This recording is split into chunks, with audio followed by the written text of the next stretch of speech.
Warning: the following episode contains mature subject matters, mentions of immigrant culture, and a Brazilian host with the energy of a chaotic vampire. Listener discretion is advised. Sou foda.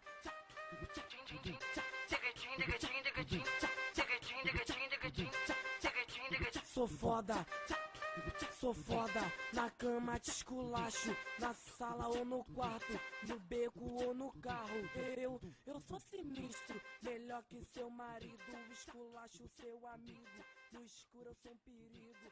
Ah, vassalador, cara interessante. Hey! And I'm back for yet another interview.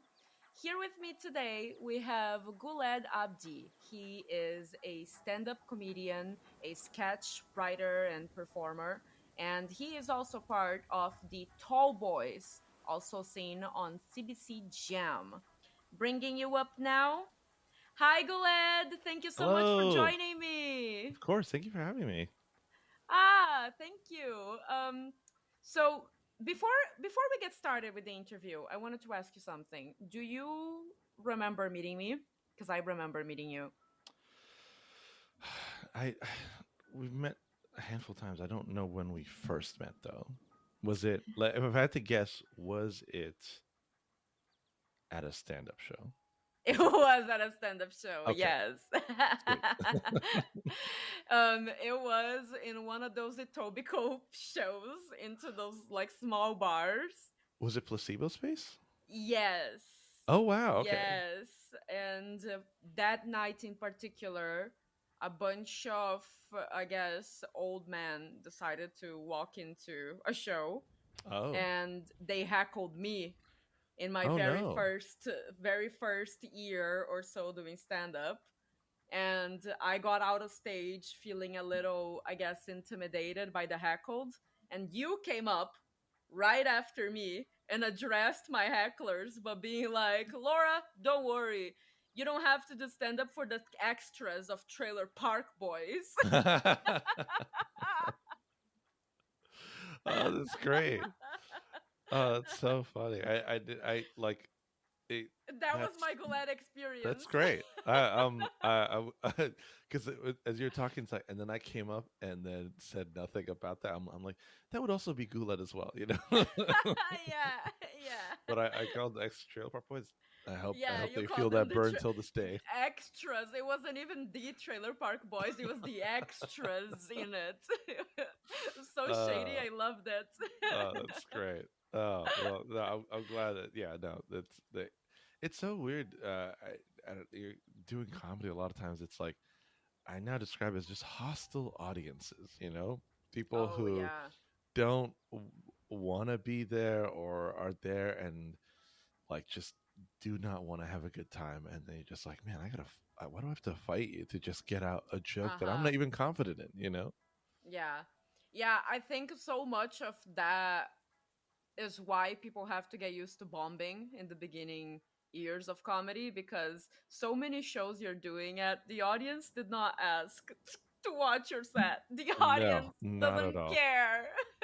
Absolutely, yeah. I remember hosting an open mic at a bar that never promoted it anywhere, so people always got surprised by the show. It was an ambush stand-up show, open mic, and so I was always ruining somebody's evening.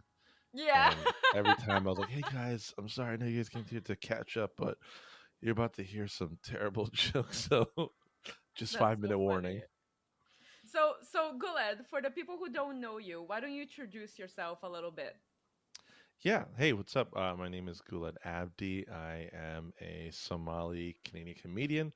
I started doing stand up in the city at a random open mic called Skin of My Nuts. I went. I found it from Googling stand up open mics in the city, and I went on at sometime after 1 a.m. in the morning.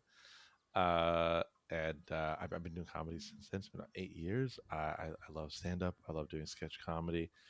I come from a large family, and actually, all my siblings are so supportive, and they love that I'm doing comedy and pursuing it. And one day, my dad will hopefully come around. He likes that I'm now doing well, but he would love if I did a master's degree. And one day, Mm. hopefully, he will either accept comedy or I will do a master's degree. We will find out which one will happen. What if you did a master's degree in comedy, if there was such a thing? Oh, I think that might break his heart. That would, 'cause that would, he would, I think he would be proud if I told him to do a master's degree, and then when he asked what it was in, he would immediately be disappointed. Mm, mm-hmm. So, okay, so talking about education and stuff, we get into more of the professional aspect of it. Did you, what did you want to do with your life originally? And was it always comedy, or did that surprise you as a route? A comedy surprised me. I never Mm, saw myself doing it. I mean, I was cracking jokes with my friends back in high school, but I had such a small group of friends, so only like two other people knew I was somewhat funny. yeah. Nobody else outside of that group because I was very shy and quiet, which I also you can't see from this, but I'm tall and I've been tall my entire life.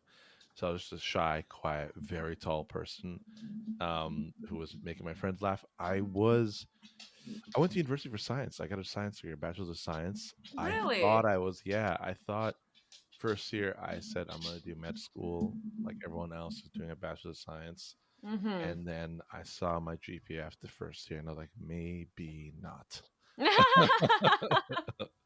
Maybe not. I was doing so terrible. And I stuck it out. It took 8 years to do my undergrad degree. I finally got it. I thought I was going to go into public health, epidemiology specifically, which is now So epidemiologists are. important right I now. know they're the. If I had known, if someone had told me, Guled, to 15 years from after you start, it will be the hottest thing, you know. But I had such a bad mark in statistics, and that's most of epidemiology is statistics. So I gave up on I didn't even give up. I was gonna continue doing it because I didn't know what else to do. Mm-hmm. There's actually a friend who was also the coordinator of a program on campus for people, a public health group, who saw that I didn't like this, and she's the person who actually inspired me to try stand up comedy for the first time. Mm. That's so interesting. And when did you find yourself taking a shift from wanting to do stand up as a hobby to actually being like, no, I could make a career with this. Um, I I don't. I think truly, when the show happened, when Tall Boys, the sketch show happened, is the first time that I think I was like, oh, this is a career now. It's still taken some adjustment where I'm like, oh, like I've moved into now. This is my day job is doing comedy. Mm-hmm. But before that, I was truly. I think I would have been one of those people who would have been just happy to just get to continue doing comedy, which is probably a terrible thing. I was like, I would have loved if I was just still working a job in whatever and I got to do stand up or whatever on the side. I think I would have been fine with that because I didn't have aspirations of it being career, but if it did happen, I was like, I would love to write for a show. Was the dream? I was like, Mm. I'd love to write for a show, but I had no idea what steps to take to get there. So yeah, the career truly surprised me at the rate that it happened and how Mm. quickly my life changed. And when it comes to writing for a show, if you met somebody in their first year of comedy today who was like, I would also like to write for a show, what would be your top advice for this person? Um, I would like to write for a show. I think for me, the biggest thing would be like find find your community, your people, friends, and people who are also doing this. They don't even have to be in comedy. They could just be other people who inspire you in whatever other fields or career paths they're on. And those people will keep you motivated to continue doing this. I'd say like yeah, writing with those people and or using them as inspiration for your material will help you. If you find people in comedy, it's even better because then you guys can perform together the stuff that you've written. And I think those things will quickly snowball into then, oh, like let's write a script together, from sketches that were like 2 3 pages to let's write a half hour or something, and that can hopefully get you building that muscle, like writing full scripts. And then then I truly, it was like writing with the tall boys, then people approaching us. But there's the other route, which is, or many other routes, which is you putting stuff together and sending it out. Mm-hmm. And in terms of putting stuff together, if a person was like, Guled, I don't have a writing portfolio, I want to work on one, what samples should I aim to include in something like that? um for me, it'd be just creating stuff, small things, creating that. Like if you were writing something, like if you're interested in sketch, writing sketch. If you're interested in short film, writing short film. And just creating those scripts and trying to bare bones it if you can with friends who are also aspiring to do this. And Mm-hmm. like having that to show to people, like here's what I'm capable of. And then like if people who are in already have representation, already in it, like there's so much that's been uh people just reaching out and asking questions to those people, being like, hey, can I chat with you for a bit, or would you be able to recommend me to your rep? What are they looking for? I've had friends do that for me, sit down with me and tell me their journey. And I, in whatever little I've picked up over the years, I'm always open to share that with other people. Be like, yeah, like I mean, it feels like a Cinderella story because I went about it a different route, which was like we got seen, which is, I mean, the for me feels like the most ideal way of like you're doing the thing, someone sees you and says, let's make a show. Mm-hmm. But I know that it doesn't work like that for a lot of people. Like you don't, you know, the getting seen is like you sending out many scripts, never hearing back, maybe going to competitions, writing people, creating things, and then slowly, Sketch fest, stuff like that. yeah, doing that and doing those things for maybe many years. It's yeah. Like for me, it was our first outing at Sketchfest. We met the producers that we ended up making the show with, which I don't think that's the norm. Hmm. Okay. And speaking of the CBC Jam show, Tall Boys, what? How would you describe is the development process for a show like this? Yeah, so for Tall Boys, we started with uh after the producer approached us, they were able to get a small development like seed money from CBC to put together a room to try to write a couple scripts.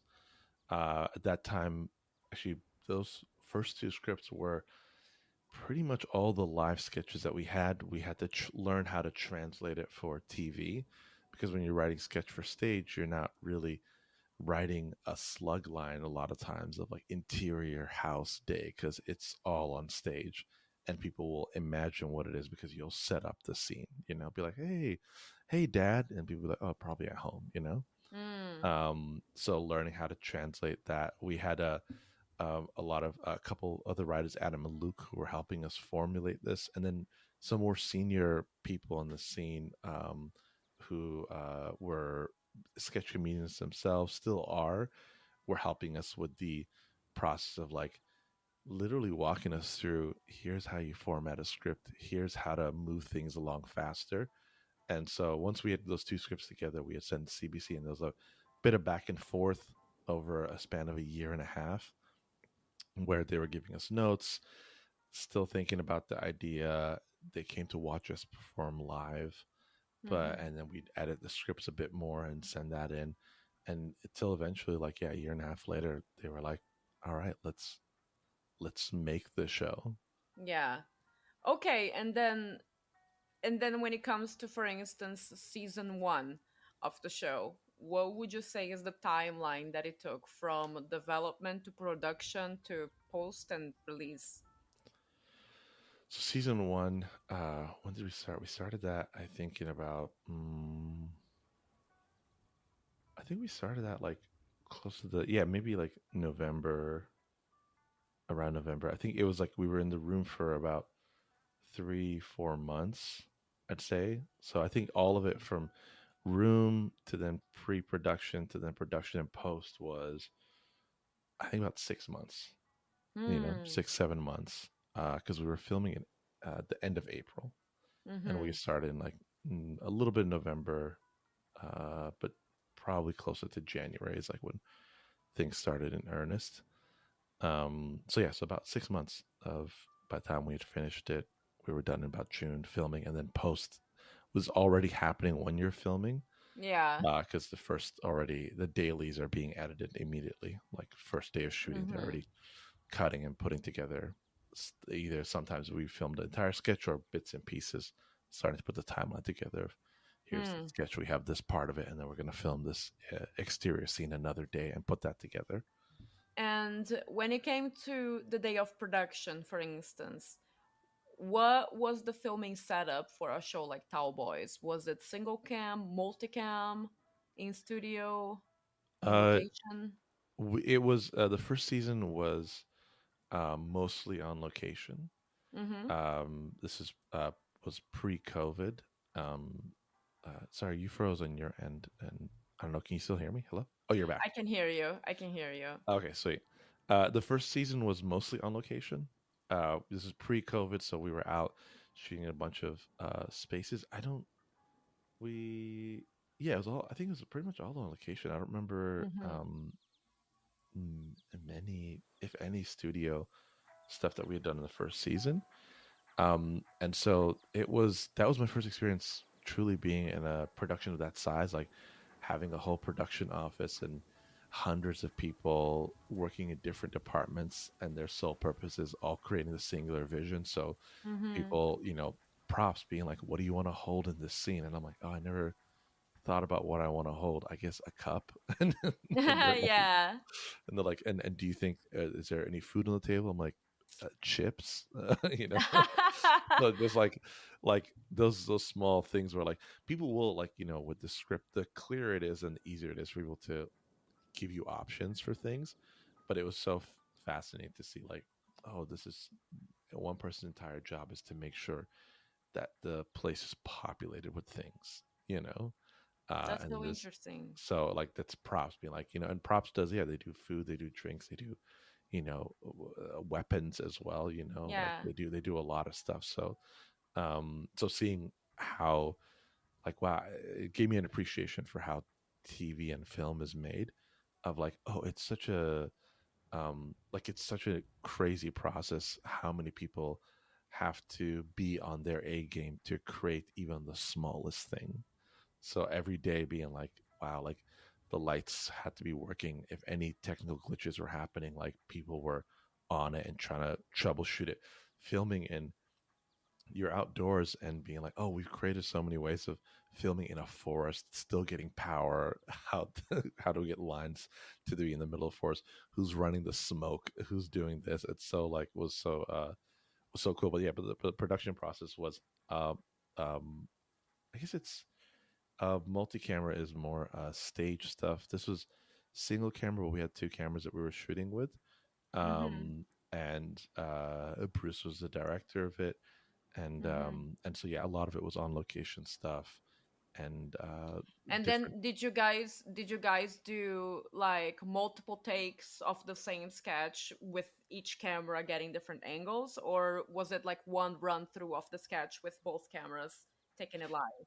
I'd say it was more the first multiple takes of things, and Uh-huh. sometimes getting different angles. Occasionally, certain sketches or parts of sketches were very simple, in shooting wise. There wasn't really options to, like, a second camera might not even be needed for this part, because one camera, the space is so tiny, or there's not a lot of, it's not dynamic enough to to move things around. Mm-hmm. But yeah, a lot of times it was multiple takes, uh, different angles. Trying to get the wide, trying to get the singles, everyone's coverage, and maybe some interesting shots that will make this sketch stand out. Like, oh, maybe the sketch, because it's I'm supposed to be giant, so they got to really figure out how they're shooting it and what angles and how I'm positioned according to the boys. So those were the more maybe challenging ones to do, the ones that required a green screen and some Yeah. mattress for me to fall onto. Ah.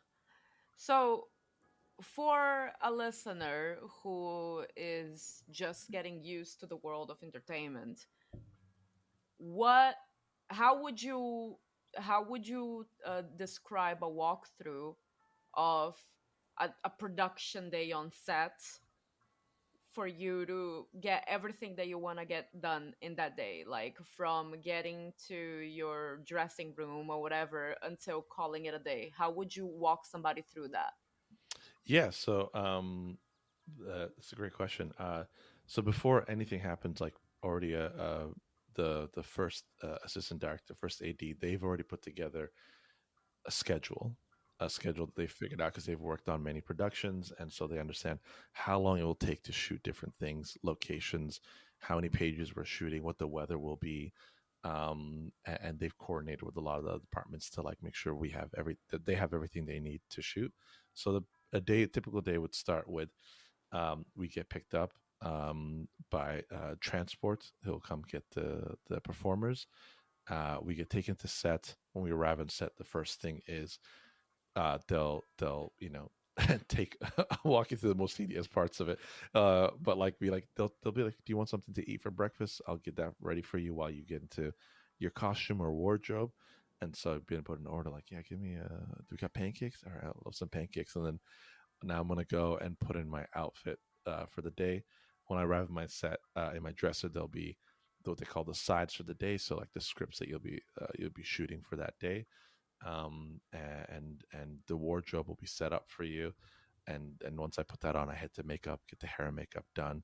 While I'm sometimes usually I you know was good about staying on top of lines, but sometimes schedule or feeling like exhausted. Oh, I didn't really get down this scene as well as I wanted to. So I'm using the hair and makeup time, since I don't personally have to do anything.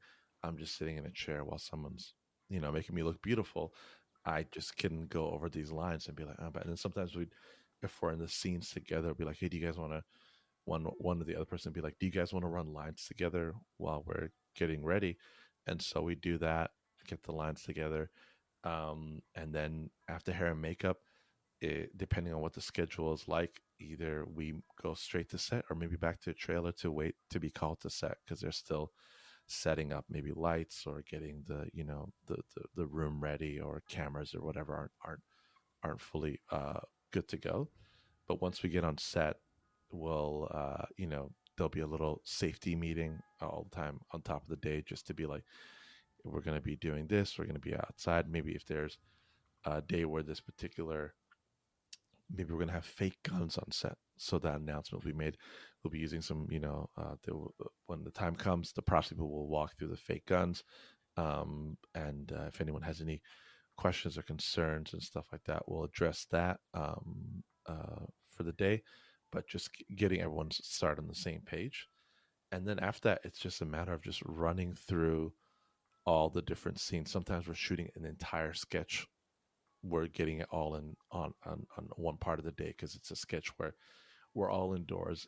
There's no cut twos. There's nothing happening. We're just all in the same place, so we can shoot all that in one setting.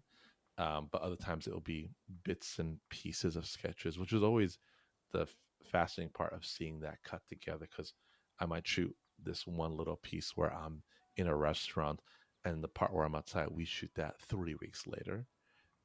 Not And chronologically. no, it's all based on like Mm-hmm. location, because that's like what that schedule is. So that schedule is the best use of our time. Where are we going to be that we can get all these shots done? And so we might do a whole day where we're indoors the whole day and we're shooting only indoor scenes, and then another day where we're all outdoors. But usually it was a mixture of both. And so we're going through it, and if all goes well, which it usually did. We didn't have a lot of times where we didn't get what we needed, where like either in some emergency happened or weather didn't cooperate with us when we're outside and we're trying to shoot outdoors. We would get through all the scenes and just be like, all right, we got this part, boom, we got that scene, we did several takes, move cameras around, yada yada yada. All right, you guys go change for the next scene. And depending on the day, sometimes I'm in all the scenes, and other days I'm in the first scene and I'm in the last scene. So I have a lot of time Mm. off. So I'll just go to my trailer and maybe getting down lines down for the next scene, or sometimes just be like watching YouTube videos or reading a book, you know, Yeah. just being like, because yeah, those, it's very rare that you usually try to make the schedule well enough that you're not having so much downtime. But there was, I remember a day where I think I had like 7 hours between scenes. So I did Mm. one scene, did it, and then I wasn't needed for 7 hours. So that day was just a lot of me just, yeah, like, journaling, reading a book, being like, can I get driven to this place? I want to go get some food there. And on a typical shoot day, what time do you enter the set and what time do you leave the set? Typical shoot day. I think I'm on set at like we arrive at Raccoon City 7:30. We'll be shooting at 8 or something like that, or so, and then we'll be done by like 6 p.m. around Mm. there. Yeah, Mm. it was pretty tight turnarounds, or not, turnarounds weren't tight, but being like the shooting schedule was very quick, so that the days weren't too long. Like it wasn't often that you, at least as a performer, had a 14-hour day. Usually the days are Yeah. like closer to 10, maybe 12 hours. And if you had to think of the tip of your tongue, what was the most memorable episode that you ever shot? The most memorable episode. I mean, it it it's because it was the first season and all of it was so new to me. I still think about we had a sketch where we were running away from TTC fair enforcers, and we were shooting out on the east end of Toronto. It was one of the first outdoor shoots that we were doing, and we had a bunch of friends playing small roles and characters, and we're running down a sidewalk and like like like cartoon level, like Hmm. trying to turn on one leg, bouncing a few times. Parkour. Yeah, doing some parkour, and so I remember that was like a really cool thing, which was like, oh, I've seen this in the past walking around the city. You see a film set and you see something happening, and then being part of it um, was cool because I was like, oh, like it took a minute to feel okay with people staring at you because they're just curious of what's going on because I was been on the other side of it. But then Hmm. after a while, like, oh, like you I kind of stop paying attention to them in the same way. Like I'm like, oh, especially if I have to do something where I feel, and I think acting is at many times embarrassing. Some of the stuff you have to do, so having to be embarrassing in public like that, and then you have to be, I mean, you don't have to scream at the top of your lungs because they have mics and boom mics and everything, but still being like, oh, I gotta do this silly thing and react like this and maybe get something splashed in my face and people are maybe 20 feet away from me, random strangers just like, what's going on over here, And so Hmm. I gotta commit to it. I gotta pretend like they're not there and just really be like, what do you mean? Get hit with water and be like, oh, come on. Um, and did you find that going back to stage after having recorded all the stuff like this felt different now that you have this experience? For sure. I mean, the biggest feeling was uh, I felt this pressure to be much better at stand up comedy and improv and sketch after I'd done the TV show because I was coming off of like um, having done this thing that was like a dream and something I never thought would happen when it did and at the rate that it did. So when I came to stage, every time someone would introduce me, because the intros change now, it began from, oh, I love this person. They're really funny. They do, give it up for Guled Abdi. Now it's like, you guys might know him from Tall Boys a lot of times, and still is the case. Many people did not know Tall Boys. So some of that fear was me being like, oh my God, people are going to know who I am. And then turns out a lot of people did not know who I was. So, but it was just the name being said. I was immediately like, oh my God, they mentioned I'm on a TV show. Now I can't go out there and have a mediocre set. It's got to be great, because now people are going to be like, that's what I thought. My thought process, they hear the TV show, they're going to be like, oh, he got paid money. Okay, let's see. Let's see. The Let's big see. deal. Yeah, they paid you Yeah. money. What did they pay you money for? And so then I felt for the first, yeah, like I say, first like maybe a year or so, of doing it. I mean, the pandemic was helpful where I didn't have to be out as much performing. Mhm. But for first like year or so of performing, which was spread out because of the pandemic, um, I felt a lot of weirdness and anxiety of being like, oh my Mhm. God, I hope this lives up to whatever judgment that they might not even be making, because some of them didn't even know what Tall Boys was. So these are just words to them, you know. CBC, Yeah. like, oh, I know CBC Tall Boys. I have no idea what that is, So Yeah. then I was coming up there being like, I gotta be great. I gotta prove that they didn't just give us this show because I was tall. Because you were tall. um so for instance, cuz you mentioned that you're Somali, right? Yes. Did you before I get to my question, did you what did you were you born in Canada? Did you immigrate to Canada? I came as a refugee to Canada when Okay. How old were you? I was 4, about, yeah. Okay. I think, yeah, 92. Yeah, I was 4. Mhm. Um and I came before, lived here for about 4 years. And then I spent a lot of my formative years in Kenya. So I was there for Mhm. about 8.5, 9 years, and then I've been back since '05. So it's been a Okay. while.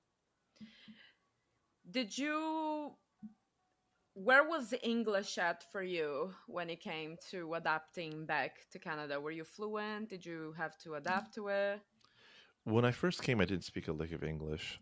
Mhm. So I learned all my English really while I was here for those 4 years. So I went from Mm. speaking no English to then, I think, being pretty fluent in it by the time I was leaving. So Yeah. that when I did come back from Kenya and I told people I was in Kenya, that's I would get this question, be like, "Oh, but you got no accent," And I was, it took me a while to be like, "What?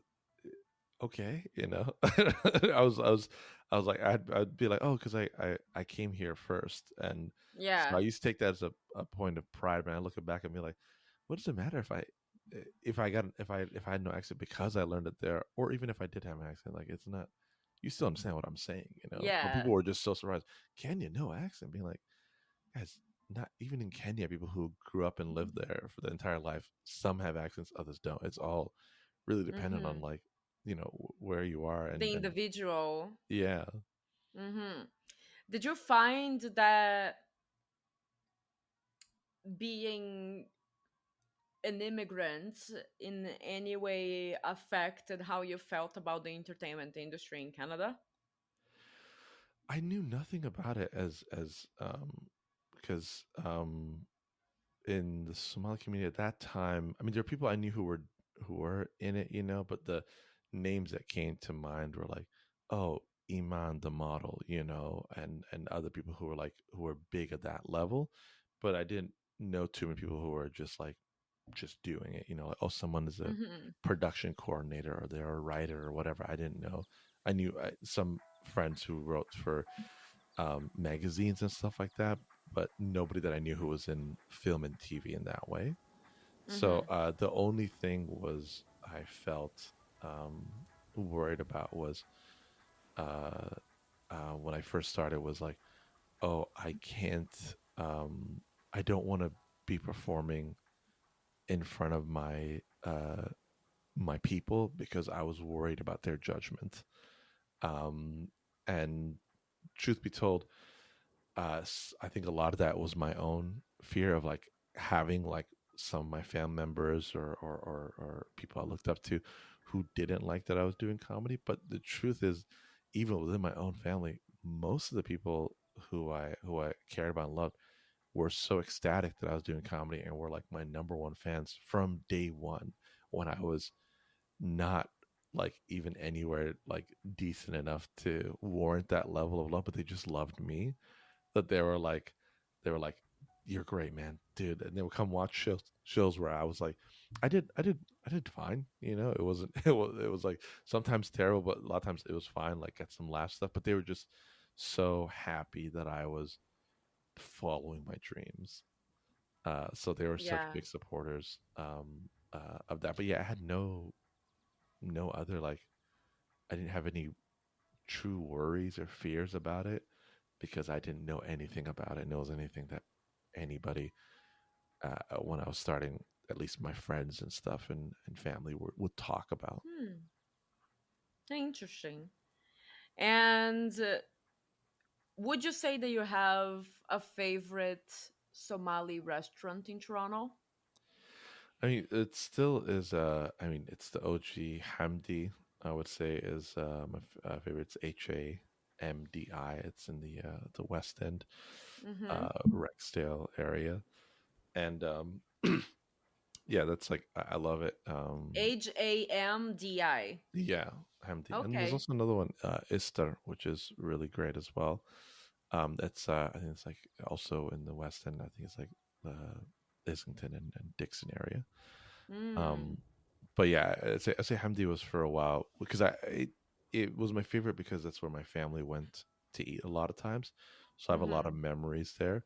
I Mm. can't vouch for how great the quality is because for me, It's I'm not a about good the judge. nostalgia for you. Yeah, it's about the nostalgia Mm-hmm. and stuff. So for me, I'm like, even when I was with my family, the family would be like, because they had days where they were great, and other times when you went and it wasn't all that great. But for me, it always tasted great. So I never was like, they're like, oh man, the chicken's a little dry today. I'm like, that's good to me. Mm-hmm. Mm-hmm. That's interesting. That's interesting. And did you what when it comes to food and stuff, are you a person that likes to cook? Are you a person that likes to order? Where do you fall on that line? I love it. It's the do you cook or order of the what part of what group do you fall to? I am definitely the order, for sure. Yeah. I'm definitely the order. I love watching. It's funny. I love watching people cook. Like I'll Mhm. watch hours of. I used to be a Food Network guy. I would watch so many shows on Food Network, and then sometimes try to imitate the dishes, and they never came out well. But yeah, cooking. I used to cook more when I was younger, but yeah, now I'm a Uber Eats, skip the dishes, whatever. Walk to a restaurant, order something. Guy, I'm rarely throwing Mhm. it down in the kitchen. And if you have, going back to all the production stuff, if you have a big production week that you're going through and you had to order Uber Eats that week, what would be your go-tos? My go-to would usually be Jerk King. It's this fast food Caribbean restaurant. Mhm. That would be my go-to, and then other times I would get pizza. That would be my big thing. Mm. Yeah, I'd order pizza. Mhm. But the nice thing of being when you're in production is they feed you on set, and there's so much food, That's and true. you're gone for so many hours of the day that like if I was even gonna cook, it might only really be on the weekends.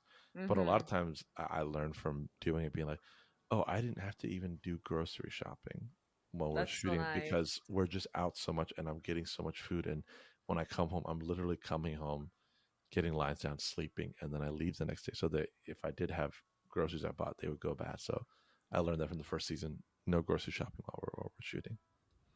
Since you like pizza, let me ask you this. Have you ever tried Brazilian pizza? I didn't even know that was a thing. Yeah, This is my first time hearing about it. you recommended me a restaurant. I'm gonna recommend you one. It's Please. called Y. UAI. Yeah. Y. Okay. Yeah. And it's in the Dufferin St. Clair kind of like Oh, that's like my area. neighborhood. Yeah. Yeah, Brazilian, very full of Brazilian things there. And this place does Brazilian pizzas. And what makes them Brazilian in comparison to Italian or regular Canadian pizza is the way that we layer them. Mm. So in here, I find as a Brazilian that the standard pizza is really a margherita pizza Hmm. with whatever sprinkles you put on it. Like that's a chicken pizza, and it's just like a margarita with Yeah, chicken, yeah. right? Marinara base, yeah. Yeah, yeah. But Brazilian pizza is like the level of flavors that you're gonna see in the menu, all the different types of the ingredients.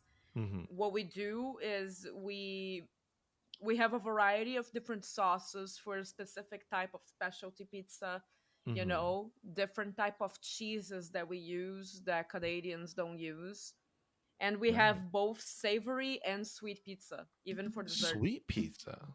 Yeah, Okay. do you know what brigadeiro is? No. So brigadeiro is a traditional Brazilian chocolate, homemade. People Hmm. do it with condensed milk, chocolate powder, and butter. And usually people like to roll it into like little chocolate balls and sprinkle it, but Brazilians often put that into a pizza. Oh, okay. And then you have dessert pizza that you can eat cold in the morning or something like that, or you could put Yeah. some bananas in it, or we have stuff like dolce de leche pizza, and it's like, Okay, wow. That's so. yeah, I mean, I've heard of like dessert pizza, but I always thought it was. My never having not talked to anybody or done any research. The few very times passionate about pizzas. I do love pizzas, but like I was like whenever I saw dessert pizza, I thought it was like a gimmick. I was like, yeah, like like what else we can do? We could put Nutella on this. I'm like, yeah, I could have done this. But to be part of like the way you're talking about, like, oh, it's like actually part of like Brazilian cuisine, like that is dessert pizza is a thing. And I was like, oh, Yeah, okay, so it's not just a random. I thought a restaurant was just trying to be like, we got to bring people in. How can we stand out? like for Make dessert instance, pizza. it's very common in Brazil for people to go on a weekend to a pizza place for the all you can eat night. Hmm. And so you go with a whole group of people, and then instead of just getting one pizza flavor or something like that, because there's three, I don't know, sections of people, you're gonna get three large pizzas, half and half, Hmm. and then you're gonna get a little bit of all the flavors that you really like. You'll settle and Wow. get a slice of each, and you know what I mean. And there's always the dessert that comes afterwards. Yeah. And for instance, even with the savory pizzas, right? um Back home in Brazil, one of my favorite pizzas ever was crab pizza. Crap. I mean, listen, you're saying words that I know separately, but together I've never heard. So crab So if pizza. you Okay. go if you go to this place in Toronto, why pizza, you're gonna Okay. I see wanted all to these try. I mean, different types. I'm so close to it. I mean, I now have to. What is the are the basis for the savor pizzas mostly tomato, or is it something you could the sauces change? It really depends on the flavor. Okay. Like for instance, I when I went there, I got this thing that was supposed to be chicken and catupiry. Catupiry is a Brazilian type of cheese that's, it's not cream cheese, but Mm, it's like cream cheese meets heavy cream. okay. So I'm trying to picture it. it's very creamy. It almost has a mayo like consistency, but it's cheese. And you Hmm. drizzle it on top of the pizza with shredded chicken in it and lots of onions and corn Hmm. and things like that. And the sauce under it would be more compared to what Canadians refer to as the Alfredo sauce. Oh, okay. So it's Yeah, like it's a lot of like white on white uh pizza with with the the chicken. shredded chicken and Yeah. stuff. Um, and it's the kind of pizza that you have to eat with like a fork and knife. Oh, Italians would be upset, I imagine, right? Because they don't. Yeah, But I mean, also, yeah, being like, I've, I've, s- I've also sometimes eaten with a fork and knife. Um, Yeah, yeah. Like you can try to eat it with your hands and stuff. It's just that shit's gonna fall all over you, right, you know. right. Yeah. No, no. uh, but yeah, living and learning. Now you know Brazilian Now I pizza is a know. thing. Yeah, I did not know. Yeah, that's so Do you cool. like Japanese food? I do. Yeah. There's also a Brazilian sushi bar in Toronto. Wait, this is crazy. Am I blowing your mind? I mean, I I feel I might have seen actually. No, it's a Brazilian sushi a place you're talking about. Is it also on St. Clair? Yes, it is. It's called Okay. Yes. Atlantico. Yes. Yes. I think I walked by it. I think I walked by it Yeah, you recently, should and go I in was looking at sometime. it and seeing, is there a big Brazilian Japanese Oh yeah. population? Oh Okay. yeah. No one knows this about Brazil, but this is besides Japan, it's the country with the biggest Japanese population. Wow. Okay. I did not know that. No. Yeah, so it's like we have an entire branch of um, Japanese cuisine infused with Brazilian stuff. So Oh. if you go for, an all you can eat night and you bring the tall boys with you, go in a group so that you can get Yeah. a lot of stuff. Um, you'll see the menu options, things that you would never find at a regular Japanese restaurant. Right. It's specifically Brazilian Japanese stuff. Yeah. Okay. Yeah. Let's check it out. Yeah. So Because now you know. now I know. Yeah. Because I mean, it's blowing my mind. Because anytime I've heard Brazilian cuisine, it's always the restaurants where it's like the meat on the metal stick. That's all The I've ever steak heard. houses. The Yeah, the steakhouse. steak That's all houses. I've heard. So to hear that, like, oh no, we also have our own pizzas, and we also have a huge Japanese Yeah. population. Yeah, the only one that's missing in Canada that we don't have is a branch that does Arabic Brazilian stuff. Because those are What? really the three branches of foods that you find the most there when it's not just Brazilian. Yeah. It's either gonna be Brazilian Italian or Brazilian Japanese or Hmm. Brazilian Arabic. Wow. Okay. I'm gonna Yeah, have to, that's now the only after one this. missing I in will be Toronto. looking that up. I will have to see what these dishes look like because it is that, like, I mean, yeah, fusion dishes are like wild to me in general, and Hmm. anytime I've had them, like, I never thought to put these two together, but that's great that they did Well, it. You know. there you go. There you go. So, Glenn, before we wrap up this interview, why don't you tell our audience what it would take to keep up with you and what you have coming up? You can find me on the social meds. I am on Instagram at GUL3D. I post any shows and cool stuff that I'm doing on there. Also, same thing on Twitter. It's G and then four U's LED. And then I'm not sure when this is coming out. If it's coming out in the next week, there Hmm. I'm doing Toronto Fringe as well, a show called They Go Low, We Go Laugh, which I'll be posting about on my social media accounts. So if you are in Toronto and love the Toronto Fringe, come check us out. It's a variety show where we parody RuPaul and then have stand up in between this RuPaul runner. I go by That Goo. sounds so fun. It's very silly. Yeah, it's very silly. I play Goo Paul. That's my Goopal. so uh, it's very silly. It's very fun. So if anyone is do interested to you come check wear it do out. you wear a colorful suit to be Goopal? Oh man, I that's the only thing. That would be so funny. The one or two things I regret is I don't have a colorful enough suit. And if I was really about that life, I would shave my head bald. And those are two Goopal, things. I love that. I I was love I was like, that. if I was really committed, I would just go bald. So when is that show? So that show is at Toronto Fringe. We got five more shows coming up this week. Hmm. And so it's all on if you look up, type in Toronto Fringe, they go low, we go laugh. You'll see, or check out my social media accounts. I'll be posting about it as we're doing the shows. Amazing. Okay, so in conclusion, we learned that you went to science school, med school, both. Like you, Not med school. I didn't get to med school. Like I did undergrad and a bachelor of science. Med school never happened. Although instead I of have a med friend school. also named Guled, a year Mhm. older than me, who is a doctor now. So he went the separate path. So he did. Yeah, we split. We split up. We were once one person, and we split, and he The took the. multiverse of Guled. Yeah, exactly. We learned then that you did that and that you started doing stand up because you went to an open mic Yes, and that it caught you by surprise. We talked about what it takes to develop a show such as the Tall Boys and all the process of back and forth editing and sending scripts for review and all of these things. We talked about what it would be like to have a day on set, on a production, on location. And finally, we talked a lot about food. that's true. Yeah, We I talked learned. a I lot learned a lot about about food. Brazil. I really did. Food is the best way to learn about cultures, I find. It's one of the Truly. best ways to bond.